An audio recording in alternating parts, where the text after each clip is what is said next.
Hi everyone, my name is David Rao and I'm the music teacher who blogs at makemomentsmatter.org. You can also find my ideas on Facebook, Twitter, Instagram, YouTube, and a variety of other places when you search for my name, David Rao, or Make Moments Matter Music Ed. I'm so excited to be here with you on this Monday night, sharing some lesson ideas, sharing some ideas that you can use hopefully in your classroom this week, maybe in the weeks to come as you prepare, and just try and talk about things that work, because there's so many things this year that I know are sort of stressing people out. So trying to share about what I'm actually using in my classroom and what you might consider using in your room with your students as well. So a couple quick things before I get started. If you hear me say like, oh, that's on the links page, or I'll put that on the links page on my blog, makemomentsmatter.org, there's a tab that says video, and I list all the links and resources and things that I talk about in these videos on that page. You can also find a direct link to that if you scroll to the bottom of the caption for this video on Facebook or YouTube, or if you are watching on Instagram, you can click my link in profile to find the link to that links page, and then you don't have to search my blog at all, just go straight there. And all of the things are there. If I miss something, please send me a message and ask me to put it on. I'll try and remember to put it on that links page. Okay, so I know some people are like, oh, wait, you're having a musical Monday tonight? It's MLK Day. I had the day off from school. Yes, I also had the day off from school, but I know that a lot of people are going back to school and are teaching this week, so I figured I would pop in for just a little bit tonight to talk about my lessons anyway. One of the things that I'm really excited about thinking about MLK Day or thinking about Black History Month coming up, I always try and make my classroom as diverse and inclusive as possible. And one of the ways that I try and do that as much as I can is through books, because my kids in our school, in a suburban school in Kansas, we only get so much of a view of the world. And that's, just because of our circumstances, because of where we are and the things around us. And I can only take my students so far. I can take my kids into the city to see the symphony. I can bring in artists. I can do as much as I can do, but I can only expand their worldview so much. But one of the great things you can do is to bring books into your classroom, and to bring movies, and to bring examples, and to bring music in that helps expand their worldview. And so one of the things that I try and think about, especially as I'm thinking about Black History Month or Hispanic Heritage Month, Latinx Heritage Month, or just any Native American heritage, when I'm trying to bring those things into my classroom, I want to do it in authentic ways. And literature is one of the greatest ways, because you're bringing in images and stories and things that will connect and resonate with your students.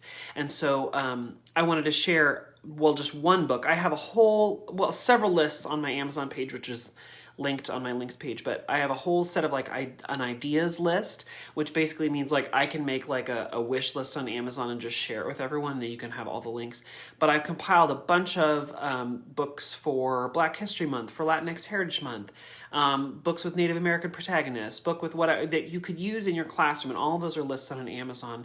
And there are some really great things in there that will help expand your kids' worldview and understanding, things that are great for those, Black History Month or Latinx Heritage Month, or really any time of year. But one book I wanted to share with you that I try and share with my students as often as I can is this book. It's not necessarily, I think it's great for Martin Luther King Day. I think it's great for any time of year, honestly. And I might have shared about it before, but it's this book called Just Ask by Sonia Sotomayor, who's a justice on the Supreme Court. Let me see if I can flip the image here, Facebook. I know I can't do it on Instagram, but I can do it on Facebook. So sorry, Instagram, you're just gonna have to think in a mirror. I don't know. Anyway, so this book is called Just Ask by Sonia Sotomayor, illustrated by Rafael Lopez.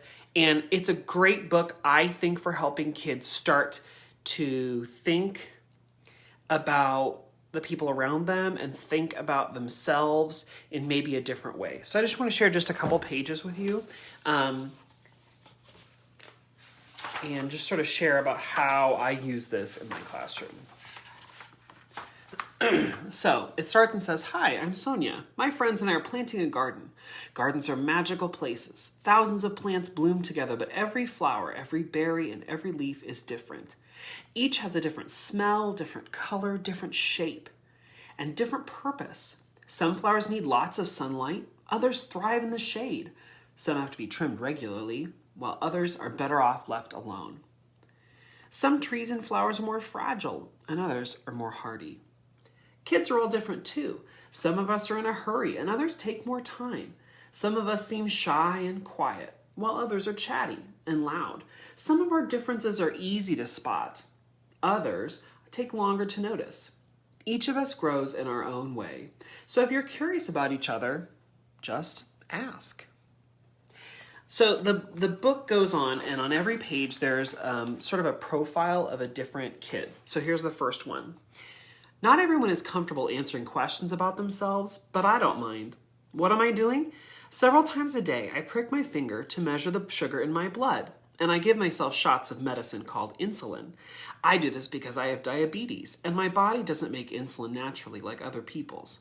Even though this can sometimes hurt, I gather all my courage, and I do it to be healthy. Do you ever need to take medicine to be healthy? So I love this book for lots of reasons, but let me show you a few of them. On every page, they show a kid with a different circumstance. So the first kid has diabetes. This kid has asthma. This kid is in a wheelchair. This kid is blind. This kid has hearing difficulties. This kid has dyslexia. Every page shows a kid who's different. These two kids have autism, and it goes through, it expresses itself in different ways. I like this book because it talks about those kids. It gives facts about those kids. It gives ideas about those kids. It helps you understand and sort of see into their life. And then it asks you a question that helps you relate it back to you. So let's see, like the kid who's diabetic. Do you ever need to take medicine to be healthy? Yes, we all do. But it helps kids think about how that is. The kid who has asthma. My inhaler is like a tool to help my body. Do you use a tool to help your body? Yeah, we all do in different ways, one or another. The kid in a wheelchair. How do you get from place to place? Visual impairment. How do you use your senses? The kid who has hearing impairment. I also love reading and writing. What about you? It helps you understand the kids. As kids, it helps you relate to them. It helps you understand them. And so for me, I love this because it helps us understand all of the people in our lives. It helps us understand ourselves a little bit better. I love it because it gives kids lots of different perspectives, and it helps sort of open up this culture of like, it's okay to ask. It's okay to try and learn more because you're trying to relate to that person, not because you're, being obtrusive or whatever, but you're trying to learn, you want to know more. And so I love it. And sometimes it's like, this is a really cool book. It helps you create a classroom culture. It helps you understand people better. It lets you, create a culture of, you can ask questions, and it's okay to ask questions and to try and understand better. Sometimes you're like, well, how do you make it musical? Well, I don't know that you have to make every book musical. It's okay to just have this be a part of like your classroom culture and try and teach it so that kids know that that they're loved and cared for. On this page though, Grace, who is born with Down syndrome, loves to sing.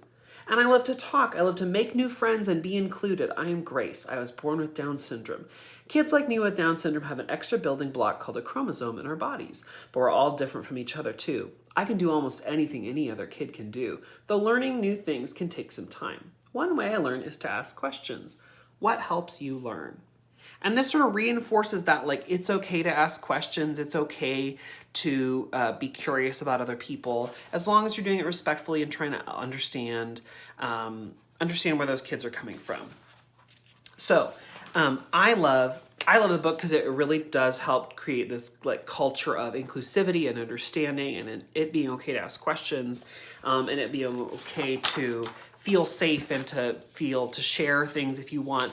But this book, Just Ask by Sonia Sotomayor, it's a great book to read at lots of different levels, whether it's kinder up through fifth, but it's great also to just use at the beginning of the year to help create that culture of, understanding in your classroom and, kids feeling safe. But I think books are a great way to teach kids about their world, even if they don't see it in their specific place. So my kids in Kansas, we don't see as much, or we only can just see what we can see in our place. So bringing in lots of diverse viewpoints and understandings around the world, and even different kinds of illustration are great. So if you're looking for books, like I said, I have those Amazon ideas list with lots of books that are specifically musical. Maybe it's about a musician, maybe it's about somebody who loves to sing, maybe it's about a certain kind of, instrument or whatever. There are a lot of books like that.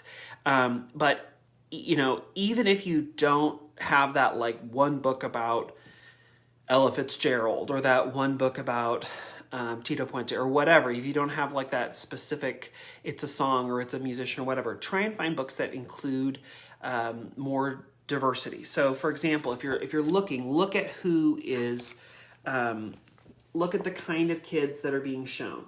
Look at the places where they are, the skin tones, the ways that they're represented, and also just look for different kinds of illustrations, see how things, support diversity even in small ways, even in, gosh, this is a great example because I think the illustrations are really cool. In small ways, just helping kids see themselves in the page or see other people on the page. So looking for books that are inclusive through their illustrations or through their storyline or through their content, all of that is important.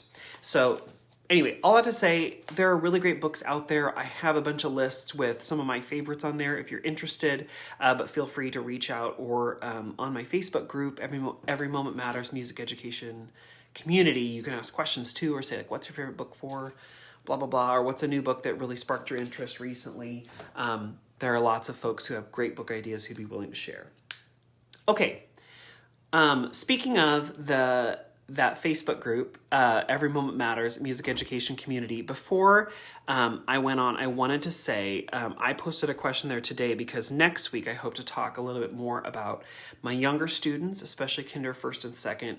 One of my biggest struggles this year is that I'm not sure what to do about movement a lot of the time because, and I feel weird saying that as an ORF trained teacher because movement is such a big part of what we do, but I feel like I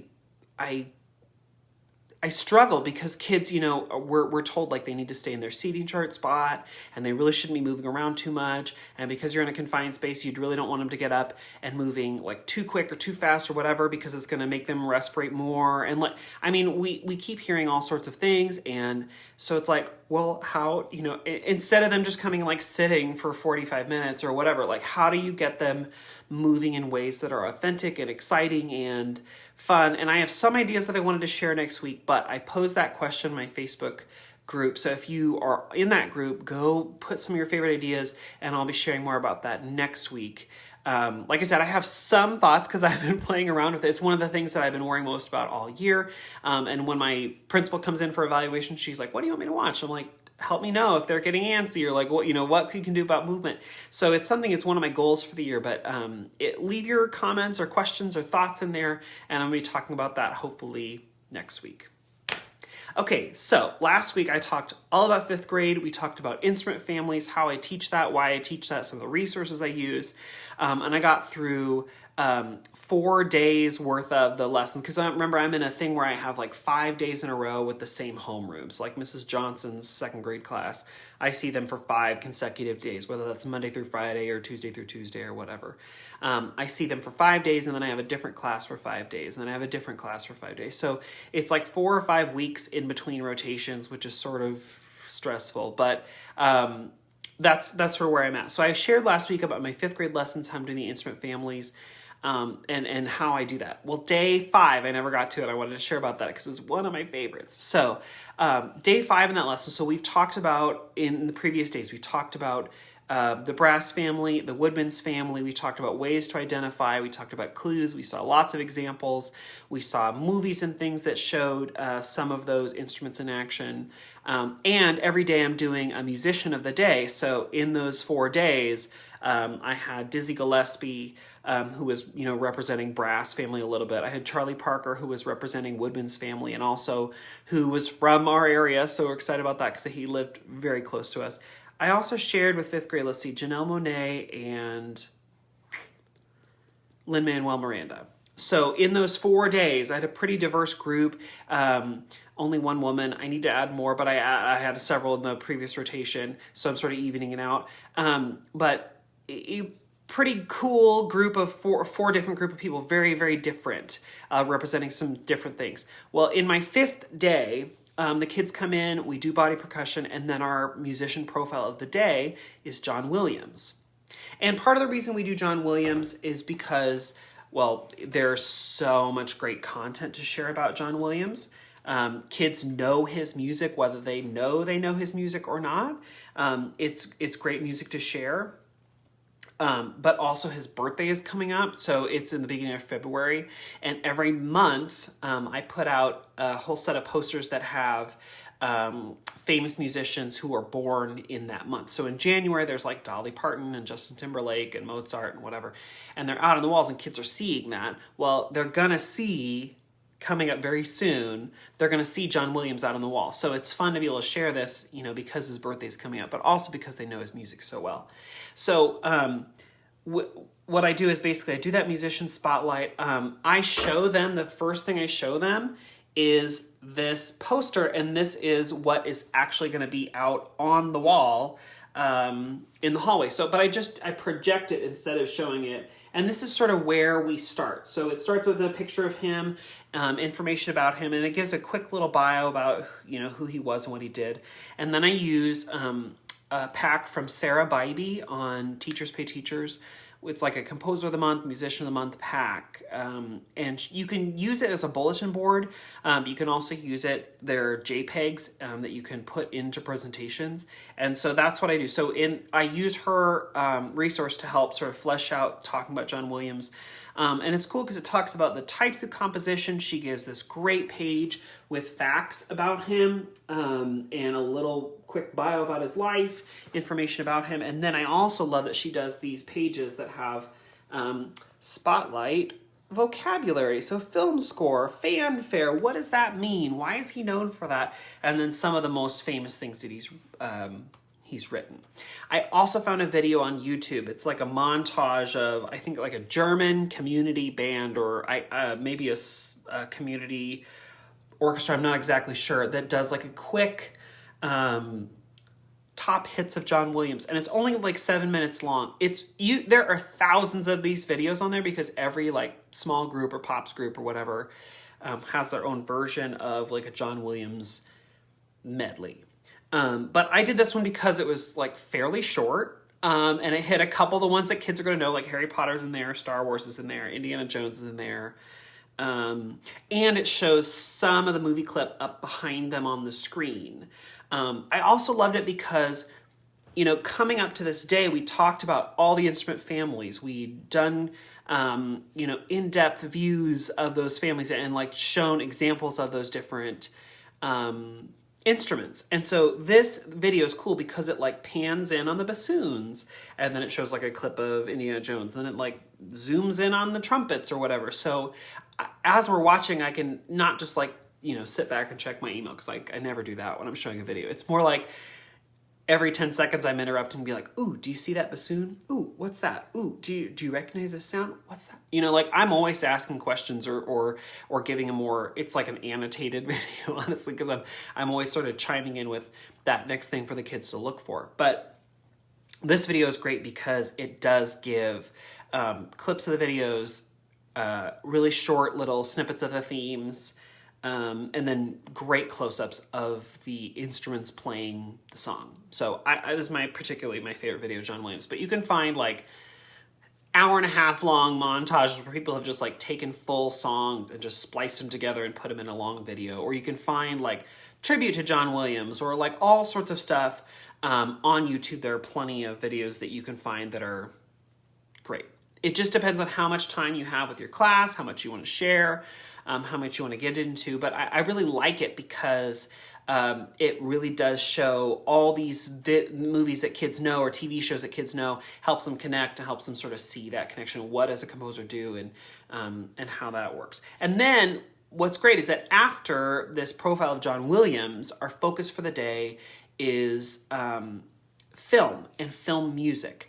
And we talk about how music is really important and what music does. And because we've spent several days talking about instruments, we talked about, those different musician profiles. We talked about Janelle Monáe and how she wrote a special song for Rio 2, the movie. And we talk about Charlie Parker and Dizzy Gillespie and how they're creating music and what are they creating it for and why was bebop different. And, because we talk about jazz and how people would like sometimes like sit and really like enjoy jazz, but bebop was so revolutionary because it was fast and it was virtuosic and it was different and it wasn't really meant for just like sitting and lounging and relaxing. It was like more active. And so we've talked about different ways music is used. We talked about Lin-Manuel Miranda and how the music is used in musicals, or how he wrote several songs for Moana and for Star Wars. And so like all that integration sort of comes to a head in this lesson as we talk about how music is used in film. And we have a quick discussion about it. Kids talk about like, well, music, like, it's funny because if you ask like, how is music used in film or videos or movies, and why is it there, and what does it do? It's fun to get their reactions and their thoughts before you demo it, before you give them examples.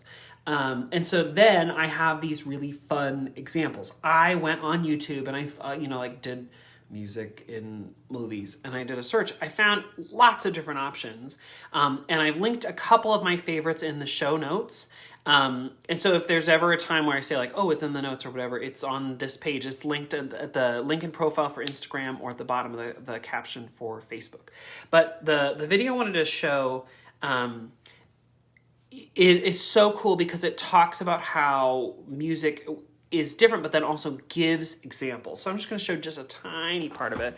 And I know the ring light sort of makes it hard to see, so I'm so very sorry, but I'm just going to try and show just part of it here.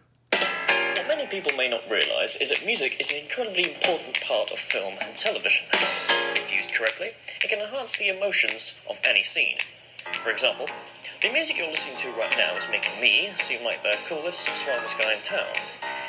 Get that wrong, it sounds like this. What many people may not realise is that music is an incredibly important part of film and television. Do you see what I mean? That was just one example of how So then it goes through and it gives like 2 or 3 different scenes. And the scenes that it shows are like 2 guys standing in a kitchen drinking tea. And it's like, did you put sugar in this? And then they like add music to sort of get you to think like, oh no, that it's poisoned, or it can't have sugar or whatever, like mysterious spy movie music. And then they add in music that makes you think like, it's like, it's not bow chicka wow wow, but it's like music that like implies that there's some sort of relationship. And so it's just, it's so funny to see such a stark contrast. And they show 2 or 3 different scenes where like there's a guy standing out, looking longingly over a lake, and they play music that makes him look like, a hero in a superhero movie or in a Star Wars movie, or they make him look like a villain or make them look like he's mourning. Like the video examples are really, really easy for kids to see that, and I always say, like, they're not changing anything about the video. They are only changing the sounds. They're only changing the music. And the kids immediately see that, like, just the background music makes you think different things because of the implication of what's behind it. So you might want to preview the whole thing. First of all, it's fun to watch. So, like, of course, you're going to want to preview the whole thing. You should never just take a video, even if someone recommends it and is like, this is a great music. This is a great video. You should never just show it to kids. You should always watch it yourself. But the reason I say this is because there is like again, not bow chick bow wow, but like there's like relationship implied music. So like decide if that's something you want to show your kids or not. My kids, they're, 5th graders and up. I don't have a problem with it personally because, one, they see that sort of, like, this exact sort of thing happens in, like, SpongeBob, you know, like that, where they have music imply whatever, and it's silly. And in this example, it's also sort of silly. But just because there's like, ooh, maybe some romantic, like, I don't know, preview, decide whether you want to show it in your class or not. But it's gone over really well with my kids, and I've had friends show it middle school, high school. It's just such a really great example of how music can change a song. Also, I've had several people say, like, ew, David, in the comments. Yes, I'm wearing my David Rose sweatshirt, so it was a Christmas gift. I want to show it off. I feel like I can't wear it to school because I'm afraid people are going to say Schitt's Creek, and I always have to, like, if a teacher responds, I'm like, oh, the show with David, Moira, Johnny, and Alexis. And they're like, yes. I don't feel comfortable saying Schitt's Creek out loud in front of my students. But anyway, yes. So thanks for the comments about my sweatshirt. Anyway, so we watched that quick video about music in film. And then I have another example. So I see someone asking on Instagram, where can you find the video? It's linked on the links page. So if you go to my LinkedIn profile, you can find it linked there. There's another video that I want to show that I showed to my students that also shows the power of music. Not like, the previous one was like, here's the scene, let's change the music and watch it again. Let's change the music and watch it again.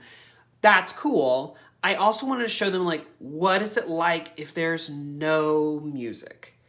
Because what does music do? Like, how does it add?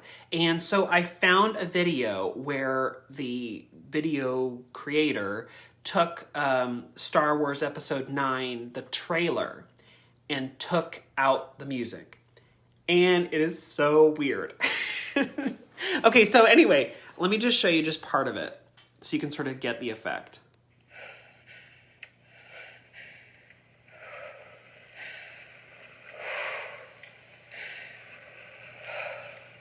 We've passed on all we know. 1,000 generations live in you now.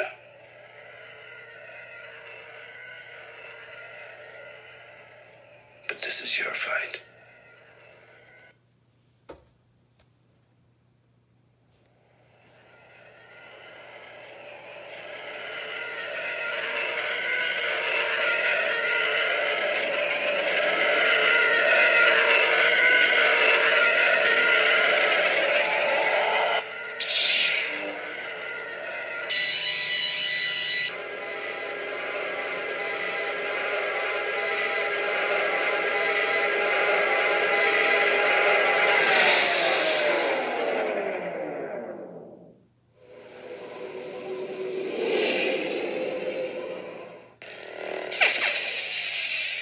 Okay, I'm not going to go through the whole thing. It's so weird. Kids are like they sit and they don't know what to think. Because without the music, it doesn't give them any indication of, like, what's coming, what's happening. And so especially, there's like a moment where, like, the Millennium Falcon zooms past the screen and they're always like, ooh, because they're not ready for it. And the music really does prepare you and give you more of an understanding of sort of what's happening or why you should feel that or what you should feel. And so then I follow it with the actual trailer from Star Wars Episode 9, which gives them then all the music. And then we can also tie back in talking about John Williams, because he, wrote the music for Star Wars, the big themes that and so it's fun to make those connections.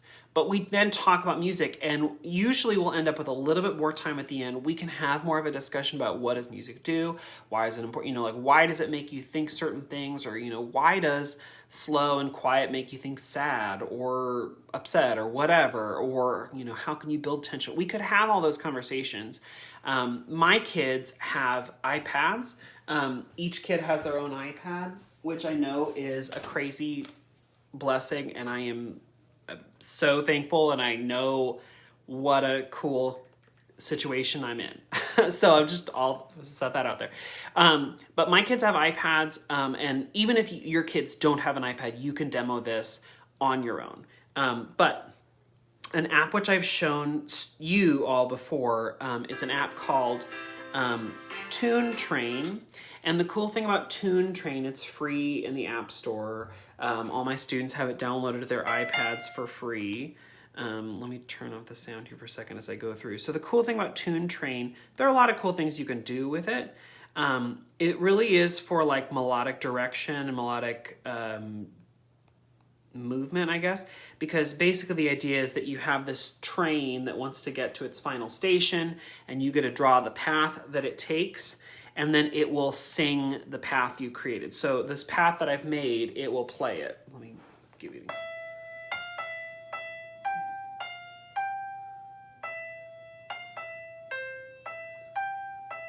Right? So that's when we're first learning Tune Train, when we first are doing things in the iPad, it's to help them understand that, you know, going up sounds, you know, the sound goes up, and when the picture goes down, the sound goes down. We talk about melodic contour. We, you know, make changes based on that.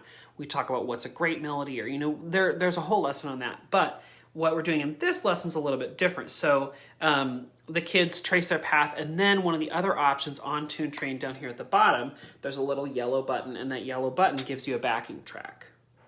Right, so you can choose pop. That's the first example. And now when you play, it has a background track.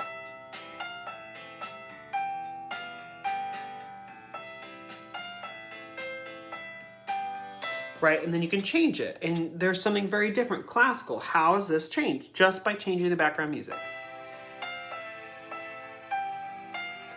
Right, and then the last one is R&B.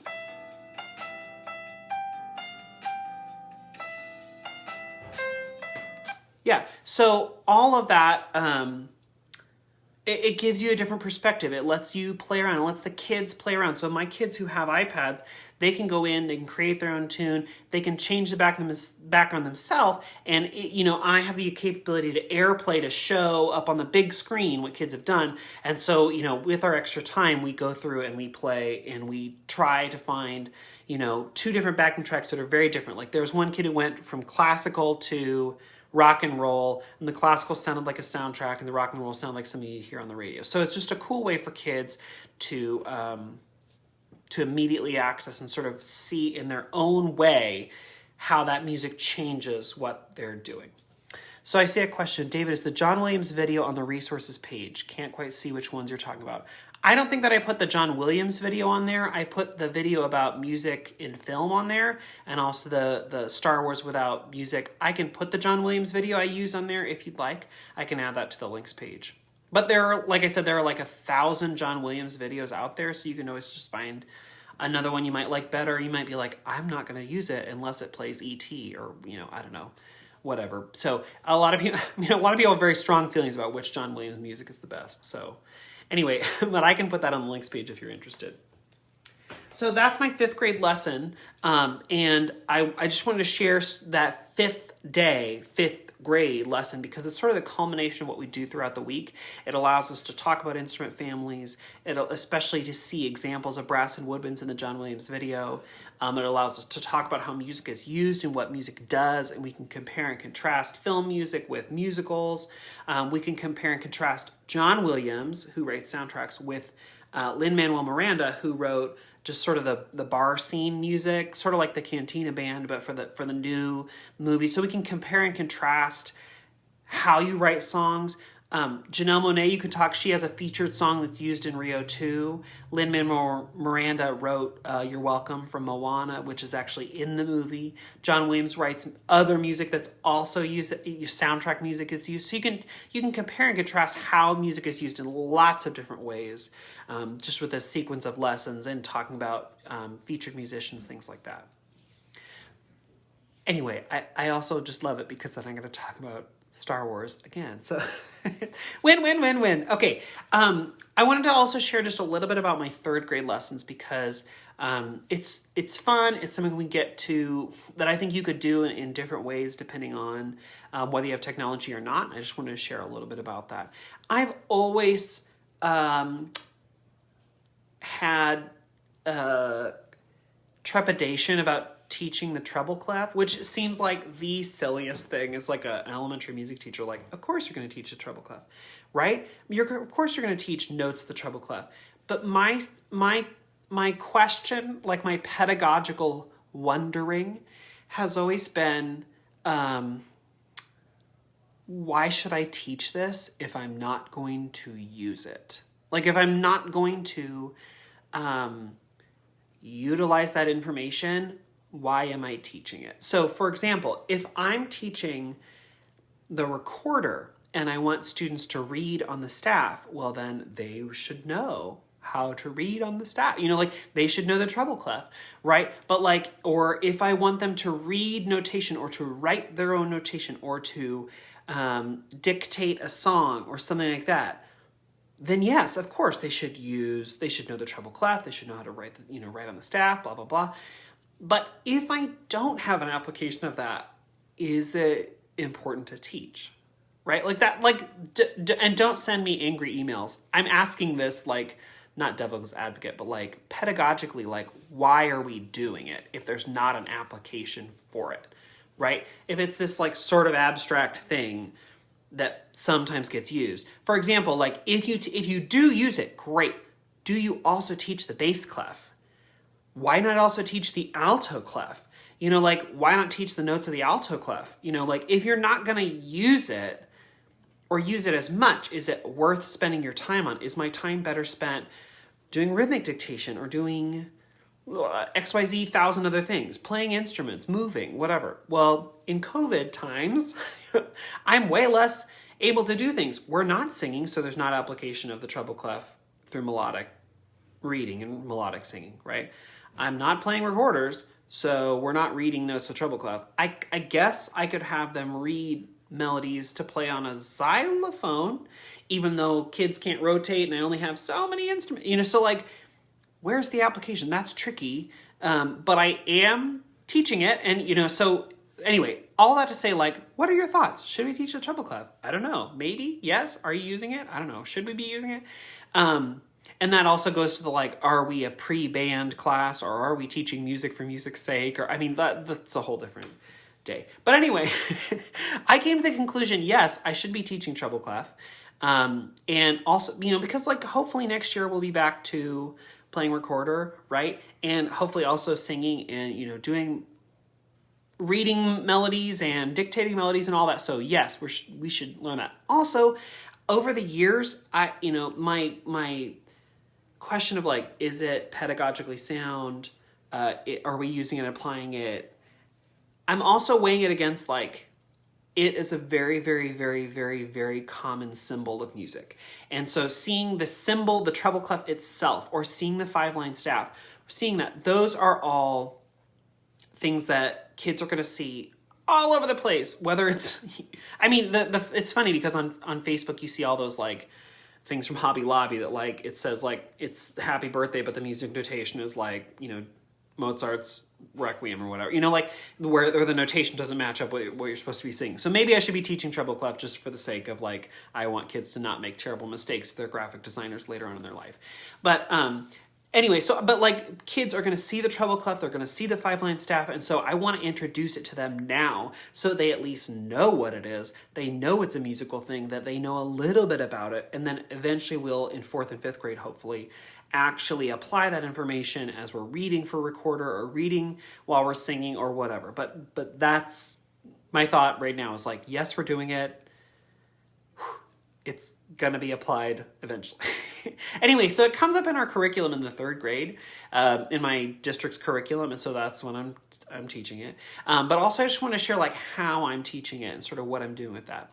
All along in the last couple months, my kids have been reading or have been doing body percussion. And I've talked about that in previous weeks where they all do it and they'll echo back, or I'll give examples, they'll echo back. Or maybe we've started doing where I'll show them a 4-line or 3-line simplified staff that has body percussion symbols in the front, patting, clapping, snapping, stomping, whatever we're using, and then also notation. So they're reading on a simplified staff and then they are performing whatever that is. So if it's, on the clap line, it says ta, ta, ta, dee, ta, and they'll go ta, ta, ta, dee, ta. So they're learning to associate like the lines, there are notes on those lines, and those notes mean either patting, clapping, snapping, or stomping, right? Like that's where it sort of starts for my kids. Let me show you what I mean by that. So I've shown in previous weeks how I do this, where there are, the lines with, the body percussion symbols at the front. And this is a warm-up activity right? Where like they see and then they read, right? So then it becomes a pretty easy next step to say, we can have those 3 lines or 4 lines, that's called a staff. You can have a 5-line staff. And actually, a lot of times that's the way you see it, is you see 5 lines together. And I show an example up on the screen of 5 lines together. And then I say, before when we did it, you saw in front of every line I had to write like snap or clap or stomp, right? Like you remember I had the pictures there, and I'll go back and I'll show them that. And so like I have to tell you what each line means. Like you could maybe figure it out because stomping is lowest on the body, so that's probably going to be this lowest line, right? And snapping we always do up above our head, so usually that's probably going to be where that line for snap would probably be up high. If I didn't put the labels on, you could probably figure it out. But the labels sort of help, don't they? And we talk a little bit about that labeling process. I say, what if I just had like one symbol that said like BP or something, and then you would always know the top line is snapping, the next line is clapping, the next line is patting, the next line is stomping. Like what if I just had like a symbol, like just put a B there? Then you would know what each line was, because it's every time I would say like this line, that'd be easy, right? And like, yeah. So they say, okay, great. So then on the 5-line staff, then we sort of equate that knowledge with like, on the 5-line staff, if you have this thing called a treble clef, then each line has its own meaning. And if you have this thing called a bass clef, and I show them that, then each line has a different meaning and has different rules. And then there's this thing called an alto clef, and I show them that, even though they're probably never going to play that unless they're like a viola or something. The alto clef, oh my gosh, they have their own meanings. And all the people who have like alto clef, who play instruments with an alto clef, please don't send me angry messages.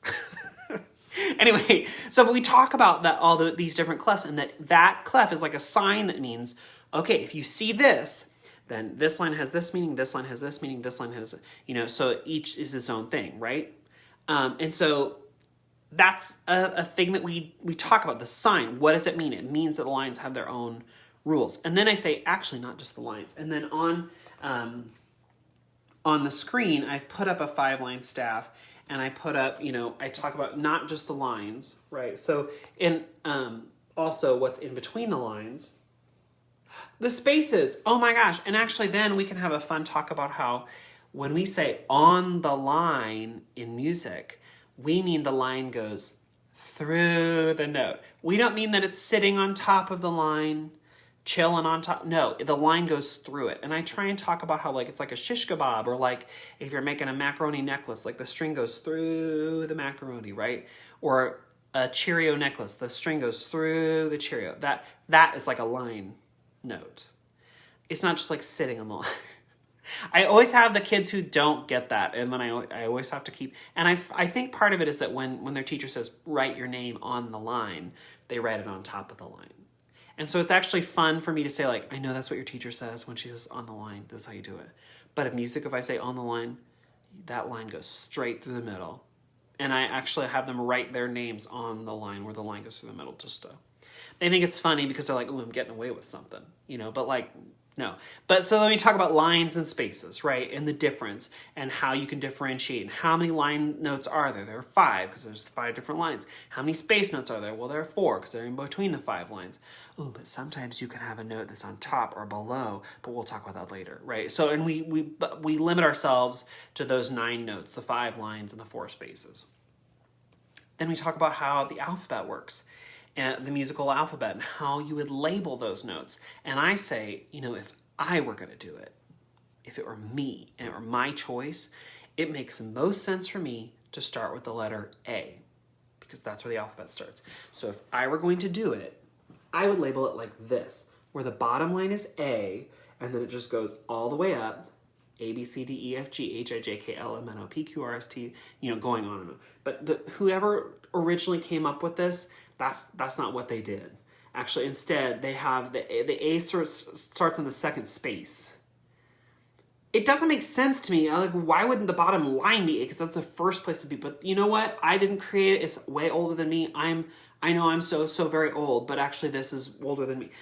And the kids are like, yeah, you're old. No, but so we talk about how like, well, that I didn't create it. So because I didn't, we have to follow the rules that someone else did. And they're sort of weird rules, but okay. And then we talk about the musical alphabet, how it's only A through G, and then how it can repeat itself, and how, we talk through all of that, and then I actually label them on the staff, E through F. In the line notes and the space notes, we talk about how you can sort of see them. This is sort of a fun, I was really proud of being able to do this in Keynote, but we talk about like they look sort of like a stair step, right? But also really they're sort of just stacked. Like you can read them like this too. Oh my gosh, stacked on top of each other. I was really proud that I figured out how to do that. Don't ask me how to do it because I barely figured it out. But now I feel real cool. So anyway, then we talk about the line notes and the space notes and how you have E, G, B, D, F as your line notes. And I say, and then we do our space notes, F, A, C, E. And I say, oh my gosh, face. It spells face, doesn't it? And then I say, oh, the line notes, they spell a word too. Igabidif. You know igabidif, right? It's an easy word to remember because of igabidif. And the kids are like, is that a word? I'm like, yeah. Igabidif. Look it up in the dictionary. It's a really cool thing. You all know that, right? Yeah. Anyway, so we have fun with that. And then in this day, we've had a chance to talk about line notes, space notes, the different lines, the different spaces. And then to apply that, as I said before, I know I'm blessed, crazy. All my kids have iPads. And so my kids bring their iPads to music if I ask them to. They also have little pens, which are sort of cool. They're actually not like the pencils, the Apple pencils. They're called crayons. I wish I would just call them pens because they don't look anything like a crayon. But I guess a crayon means because they're supposed to be work for like elementary kids. I don't know. Anyway, they're called crayons. They're like Logitech. Anyway. This is what my school has. So we pull out, there's an app that we have called Sketches School. And Sketches, I think you can get a different version of Sketches, like Sketches Pro or Sketches something else. But we have Sketches School. I'm pretty sure that was because it was free. I don't know. Anyway, so I'm able to send kids this picture of a treble clef and a 5-line staff. And we're able to put it as the background on Sketches. And then what we do for the rest of this time, because we've done some other things in the day, but we do on this day is that we make line notes or space notes. And really we just do just the note head. So we spend time, we talk about line notes and we say like, if we're going to write our name, the line goes through instead of on top. Right? No. So we talk about that, the line notes in the space. They got to actually try that. I have them write their name with the line going through their name, right? And then we also do, we make our note head on the line or in the space. And with the time that we have left, I'll say like, okay, we talk about going up from the bottom 1, 2, 3, 4, 5 for the lines, or 1, 2, 3, 4 for the spaces, and I even can label that. And I say, okay, great. I want you to draw a note head on the 4th line, line 4. Or I want you to put it in the first space. So then we get a little bit of practice actually putting those in on the lines and the spaces. If you don't have iPads, which I know it's crazy that we do, you can get these dry erase pockets, which are so cool and not expensive. You can get a pack of 20 for $20. I mean, they're not expensive. They're just basically plastic. And so what I've done is then I printed off the 5-line staff and I put it inside the pocket. So then you can take a dry erase marker and draw on it and just wipe it off. You can also get the same sort of effect by taking like paper and laminating it, but it's a little bit harder to erase. So this is pretty easy to do. And dry erase pockets you can get pretty much anywhere. If you don't have that, you could also just get a worksheet with a bunch of your staff paper, right? And have kids write with paper pencil. But what's nice about this, the dry erase, or about your iPad is that it's quick for them to try and then erase or change as needed, right? Some of the things that I see a lot as I see kids writing, a line note is like right on top of the line. And, we talk about how you really have to bring it down. And so I demo that and I'm able to AirPlay my iPad so that it shows up on the projected screen so they can sort of see what that looks like. And so for a lot of kids, if I'm seeing them making mistakes, I don't call them out, I don't go over and do it, but I'll show on the big screen to all the kids to demo, like, here's what it looks like, here's what you want it to look like, or here's what you might have made, because it does sound like sitting on the line, right? And it's for the sake of not calling that kid out or just getting, because if I say it to just that one kid, like, ooh, you're putting it on top of the line, not around the line, probably there are 3 or 4 other kids who I'm not currently standing next to who are doing the exact same thing. So instead of just talking to that one kid, I talk to the whole class, if that makes sense, to try and help them not make mistakes. Okay, so in that first day, that's what we do. And the second day when they come back, we review what we've learned, we talk about the treble clef, and then actually it's just a warm-up, so like to help kids sort of get figured out, and there's always that one kid who's like, I don't have the picture, I wasn't here the other day. As they're trying to do that, I have them pull up the picture from before and then trace over the treble clef with their pen and then try and draw their own. I do a little tutorial, like do this line first and this other one, and I actually show, I have a picture of what composers have done. Where did I put that? Examples of composers who are bad at making treble clefs. Because a lot of them are bad at making a treble clef. Gosh, I don't know where I put that photo. I think I put it on here. To like show them, like Beethoven, he was bad at drawing. Yeah, so like I show them this picture of like composers who were bad at making the treble clef because some of them were bad at making the treble clef. So I show them that so they don't feel bad. Like, oh, my treble clef looks weird. Guess what? So did Debussy's. Anyway, on that second day when they come back, I show them. And I know I'm going to get some angry emails about this too, so I'm ready for it. So, because this is also controversial, apparently. So we talk about the line, and because we have not done any stem direction so far. We talk about the middle line, how the middle line is the most important of the lines, right? So we talk about anything below has a stem going up, and then I say, oh my gosh, watch this. Oh, I didn't even know how I figured out how to make it do that. So also don't ask me like, hey, how did you do that? I don't know if I could help you figure out how to do that because it's magic. So we talk about how the note actually flips. I love this actual visual because it actually flips the note instead of just like move, like next page is different because it helps them see that the whole note sort of twists and changes. And so instead of, because kids, if you say like the stem goes down, they'll keep the stem on the right and just put it down. But really they have to flip the side and put the stem on the left and draw it down. So that visual sort of helps them. And so then we also do, I show them the same thing with eighth notes and how the eighth note changes, right? It changes, it flips around. Now, here's where people are going to get angry at me because they're going to disagree. Fine, you can disagree. The middle line, does the stem go up or does the stem go down? Well, it depends. If it is connected in an eighth note or 16th notes to a note that goes above the line, then the stem goes down. It follows along with the other notes in its cluster. If it comes up with other notes that are below the staff or below that middle line, then all the stems go up because it matches with like the A's or G's or whatever that's connected to, right? But if it is just purely B, it is just on that middle line. Music theory says it doesn't matter. There are some people who have sent me long, angry emails because they're like, no, the stem always goes up. No, the stem always goes down. I've gotten both, but I've looked it up multiple times and multiple different music theory,